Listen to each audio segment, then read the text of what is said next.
एक राजा ने अपनी मंत्री को एक सोने का डंडा देकर कहा, जो भी व्यक्ति तुम्हें तुमसे ज्यादा मूर्ख दिखाई दे, उसे ये सोने का डंडा दे देना, क्योंकि ये डंडा सिर्फ मूर्ख के लिए बना है।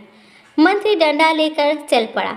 बहुत तलाश करने के बाद उसे एक ऐसा मूर्ख व्यक्ति दिखाई पड़ा जो उससे भी ज्यादा मूर्ख था, और उस मंत्री ने वो सोने का डंडा उसे देकर कहा कि यदि तुम्हें कोई अपने से भी ज्यादा मूर्ख व्यक्ति मिले, उसे ये डंडा दे देना। वो व्यक्ति भी अपने से ज्यादा मूर्ख की तलाश में हर जगह घूमता रहा, पर उसे ऐसा एक भी व्यक्ति ना मिला।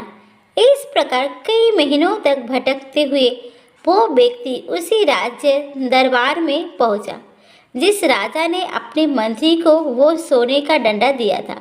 वो व्यक्ति जैसे ही राज दरबार में पहुंचा तो वहां पर लोगों की भीड़ लगी हुई थी। तभी वो व्यक्ति उस सोने के डंडे को अपने थैले में डालकर राजा से मिलने पहुंचा। उसने देखा कि राजा तो बहुत ज़्यादा बीमार पड़ा था और वैद्य जी उनकी नब्ज देख रहे थे। तभी राजा ने सभी लोगों से कहा कि मेरा अंत समय आ चुका है, अब मैं इस संसार को छोड़कर जा रहा हूँ। तभी उस व्यक्ति ने राजा से कुछ पूछने की आज्ञा मांगी। राजा ने कहा, पूछो, आज्ञा है, मगर जल्दी पूछो।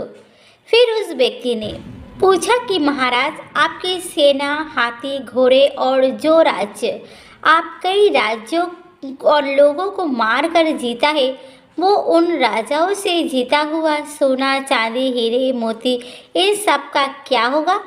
तभी राजा की आंखों में आंसू आ गए और कहा कि ये सब अब मेरे किस काम के नहीं है, सब यही रहेंगे। तभी उसी वक्त वो व्यक्ति अपने थैले में से वो सोने का डंडा निकलकर राजा को देते हुए कहा है कि हे महाराज, संभालिए इस सोने के डंडा को, इसके असली हकदार आप ही है, क्योंकि मुझसे कहा गया था कि ये सोने का डंडा मैं उस व्यक्ति को दूँ मुझसे ज़्यादा मूर्ख हो। लेकिन मुझसे कहने में कोई डर नहीं कि महाराज, आपसे ज़्यादा कोई और मूर्ख हो ही नहीं सकता, क्योंकि जब आपको पता था कि ये सोना, चांदी, हीरे, मोती और इतने बड़े बड़े राज्यों को आप मरने के बाद ऊपर भगवान के पास नहीं ले जा सकते, तो फिर अपने इतने लोगों को क्यों मारा? क्यों अपना पूरा जीवन दूसरे राज्यों को लूटने में बिता दिया? क्या मिला आपको ये सब हासिल करके? इसलिए मेरे हिसाब से महाराज, पूरी दुनिया में आपसे बड़ा मूर्ख कोई नहीं हो सकता। इसलिए आपसे माफ़ी चाहूँगा, लेकिन ये डंडा आप ही रखिए।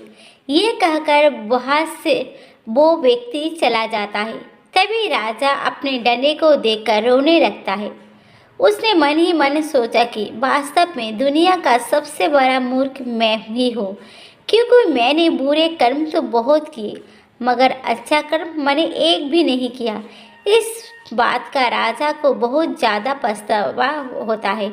दोस्तों, जीवन में हर एक इंसान को हमेशा अच्छा कर्म और दूसरों की भलाई करनी चाहिए, क्योंकि दोस्तों, इंसान के मरने के बाद अच्छे कर्म और बुरे कर्म ही उसके साथ जाते हैं।